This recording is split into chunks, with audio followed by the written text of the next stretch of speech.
Can I start? Okay, आज हम पढ़ने वाले एनालिटिकल प्रोसीड्यूर। मेरी बात ध्यान से सुनना। ऑडिट प्रोसीड्यूर में analytical procedure is a type of, popularly known as, it is a type of substantive procedure. जब मैं सब्सटैंटिव प्रोसीड्यूर की बात करता हूं तो एक विंग जाता है हमारा वाउचिंग वेरिफिकेशन की तरफ और एक और विंग जाता है एनालिटिकल प्रोसीड्यूर की तरफ। सर ये होता क्या है? आप इंग्लिश में बड़े बड़े सेंटेंसेस बोलने जा रहे हैं, तो मैं आज के ऑडिट बिट्स के सेशन में जहां 5 मार्क्स आपके एनालिटिकल प्रोसीड्यूर्स से बेसिक कॉन्सेप्ट्स आज समझाऊंगा। डिटेल्ड क्लास बहुत बड़ी थी, अराउंड 1 आवर 35-40 मिनट्स की। मैं 5-6 एस्पेक्ट्स आपको रिवाइज कराना चाहता हूं। तो ये प्रोसीड्यूर से ऑडिट एविडेंस मिलता है और ये एक प्रकार का सब्सटैंटिव प्रोसीड्यूर है। तो ऑडिट, ये जो वर्ड एनालिटिकल प्रोसीड्यूर, इसको समझने के लिए पहले आप इसके डेफिनेशन को देखिए। एनालिटिकल प्रोसीड्यूर में आप फाइनेंशियल इंफॉर्मेशन को इवैल्यूएट करते हो, ठीक है। सपोज आप देखना चाह रहे हो आपका डेटर्स का बैलेंस, मतलब आपको लग रहा है कि बाकी फर्म जो है हमारी इंडस्ट्री में उनके तो डेटर्स इतने नहीं होते, हमारे इतने क्यों होते हैं, फिर बाद में बैड डेट्स भी हो जाता है।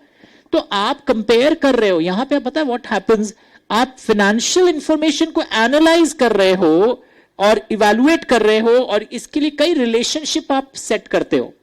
रिलेशनशिप फाइनेंशियल डेटा के बीच में भी हो सकता है, financial and non financial data के बीच में भी कई प्रेडिक्टेबल रिलेशनशिप्स को स्टडी करके आप कुछ इन्फ्रेंसेस ड्रॉ करना चाहते हो। जैसे कि मैं एग्जांपल दे रहा हूं, एक शॉपर स्टॉप, एक मॉल का पूरा, उसके कई शॉपर स्टॉप है, शॉपर स्टॉप का जो ओनर है उसके कई शॉपर स्टॉप के मॉल्स हैं, कोई कलकत्ता में, कोई गुड़गांव में, कोई बैंगलोर में।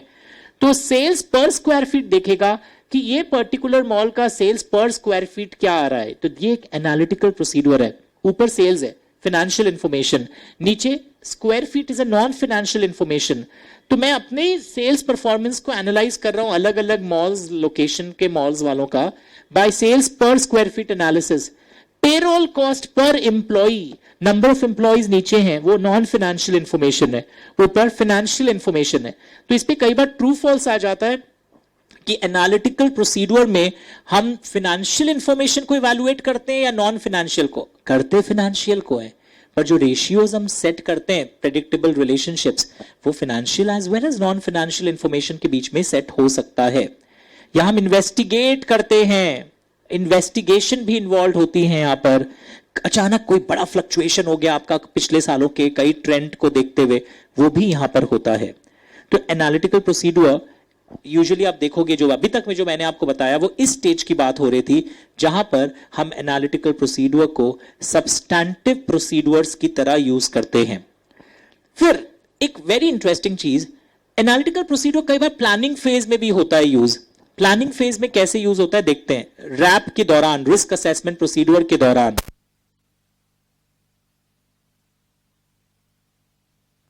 रिस्क असेसमेंट प्रोसीड्यूर क्या होता है? सपोज मेरे फैक्ट्री का, जब मैंने प्लानिंग शुरू की, ऑडिट प्लानिंग, मैंने देखा मेरे फैक्ट्री का इलेक्ट्रिसिटी बिल इस साल ट्रिपल हो गया है, जबकि आप तो रोना रो रहे हैं, पोस्ट कोविड प्रोडक्शन बहुत कम हो गया, आधा हाफ हो गया, पर प्रोडक्शन हाफ हो रहा है, इलेक्ट्रिसिटी ट्रिपल हो रहा है।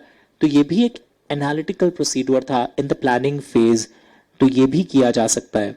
और ओवरऑल जब मैं फाइनल ऑडिट रिपोर्ट तैयार कर रहा था अपने ओपिनियन को एक्सप्रेस करने के लिए, तभी भी हम एनालिटिकल प्रोसीड्यूर कैरी करते हैं।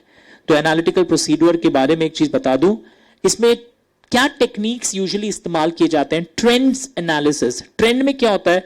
प्रायर पीरियड बैलेंसेस को आप करंट डेटा को प्रायर पीरियड, 2 और मोर प्रायर पीरियड बैलेंसेस के साथ कंपेयर करते हैं। ओके। रेशियो एनालिसिस, आप अपने फर्म्स के ratio, debtors turnover ratio, stock turnover ratio, GP ratios को you compare with other firms in the industry, कुछ चीजों का इन्फ्रेंसेस ड्रॉ करने के लिए।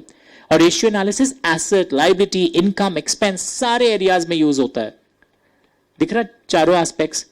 रीजनेबलनेस टेस्ट, यहां पर आप ट्रेंड में जैसे हम पुराने पीरियड के बैलेंसेस को देख रहे थे, पर रीजनेबलनेस टेस्ट में यहां पर आप करंट डेटा को देख रहे हो, नॉन फाइनेंशियल डेटा। ये यहां पर non financial data for the current audit period देखा जाता है। मतलब जैसे होटल्स में कोविड के समय ऑक्यूपेंसी रेट्स बहुत कम हो गए थे, होटल में कोई जाके रुकता नहीं था जब एकदम फर्स्ट वेव और सेकंड वेव चल रहा था, और उस समय आप दिखा रहे हो होटल का लॉन्ड्री चार्जेस के बिल बहुत बढ़ रहे हैं। तो ये क्या हो गया, एक non financial data occupancy ratio, इसको देखकर मैं ये बता दिया रीजनेबल है या अनरीजनेबल है। यानी ये बेसिकली इनकम स्टेटमेंट को अप्लाई करता है। जैसे रेशियो में एसेट, लाइबिलिटी, रेवेन्यू, एक्सपेंस सब कवर था। ये वर्ड जो मैं बोल रहे हैं ट्रू फॉल्स क्वेश्चंस बन के आते हैं। रीजनेबलनेस में ये सिर्फ इनकम स्टेटमेंट को अप्लाई करता है। वैसे ही स्ट्रक्चरल मॉडलिंग टेक्निक भी होता है जहां लीनियर रिग्रेशन कॉन्सेप्ट को यूज किया जाता है। यहां पे एक स्टैटिस्टिकल मॉडल बनता है financial and non financial data से, ऑफ प्रायर अकाउंटिंग पीरियड, पुराने सालों के डेटा को देखते हुए करंट बैलेंसेस को प्रेडिक्ट करने की कोशिश की जाती है। प्रायर अकाउंटिंग पीरियड से हम करंट बैलेंसेस तक प्रेडिक्शन चाह रहे हैं यहां पर। तो ये है टेक्निक्स ऑफ एनालिटिकल प्रोसीड्यूर। जैसे मैंने बोला एनालिटिकल प्रोसीड्यूर तीनों स्टेज में काम आता है, your planning, your execution and final conclusion. क्योंकि जो भी आपको यहां से इन्फ्रेंसेस मिलते हैं ना, सपोज आपको एनालिटिकल प्रोसीड्यूर से कुछ ऐसा मिला है जो पहले नहीं मिला हुआ था, तो आप अपने रॉमम लेवल को रिवाइज करते हो, फर्दर ऑडिट प्रोसीड्यूर्स बढ़ाते हो एंड ओवरऑल कंक्लूजन्स चेंज करते हो। तो एनालिटिकल प्रोसीड्यूर में एक चीज जान लीजिए कि टेक्निक्स है, किस स्टेज पर यूज होता है। लोग बोलते हैं सिर्फ एविडेंस गैदर करने के लिए, नहीं, प्लानिंग से लेकर ओवरऑल कंक्लूजन तक। तो मैंने एक एग्जांपल दिया था यहां पर, बहुत सारे दिए थे, वैसे ये भी एक एग्जांपल है। जैसे एडवर्टीजमेंट एक्सपेंसेस का ट्रेंड देखेंगे, ये अनयूजुअल फ्लक्चुएशंस क्यों हो रहा है, तो बहुत सारी चीजें। और last but not the least, एक क्वेश्चन आता है कई बार एग्जाम के पेपर में कि किस हद तक हम एनालिटिकल प्रोसीड्यूर पर रिलाई कर सकते हैं, क्या हमारा रिलायबिलिटी एज सब्सटैंटिव टेस्ट कितना होना चाहिए। तो एनालिटिकल प्रोसीड्यूर ना लार्ज रेपिटेटिव ट्रांजैक्शंस के लिए अच्छा है, क्योंकि वहां पे ट्रेंड बन सकता है। बट जो आइटम कभी कभी होता है, लाइक रिसर्च एंड डेवलपमेंट, हर साल नहीं होता है। इन फार्मास्यूटिकल में हर साल होता होगा, पर हर कंपनी में हर साल नहीं होता है। सपोज कौन से असर्शन को आप टेस्ट करना चाहते हो, डेटर्स की बैलेंस, फिक्स्ड एसेट की बैलेंस के लिए analytical procedure is not a good thing. वहां पे टाइटल डीड्स का वेरिफिकेशन बेटर होगा। ओके, वैसे ही यहां पर आप देखोगे reliability of data, source data कहां से मिल रहा है, इंटरनल कंट्रोल आपका फाइनेंशियल इंफॉर्मेशन का कैसा है, ये सब आप देखोगे। डेवलप एन एक्सपेक्टेशन कि कितना आपका यहां से एक्सपेक्टेड कुछ है कि ऐसा ऐसा चीज आ जाएगा। एंड लास्ट कि आप इंक्वायरी भी करिए मैनेजमेंट से, एंड अदर प्रोसीड्यूर्स भी कैरी करने चाहिए, तब आपका रिलायबिलिटी लेवल बढ़ता है। तो ये शॉर्ट में एक समरी चीज मैंने बोला, बहुत सारे पॉइंट्स नहीं बोले, बट बहुत सारे पॉइंट्स को इग्नाइट करने में ये शॉर्ट रिवीजन आपको हेल्प करेगा। Thank you so much.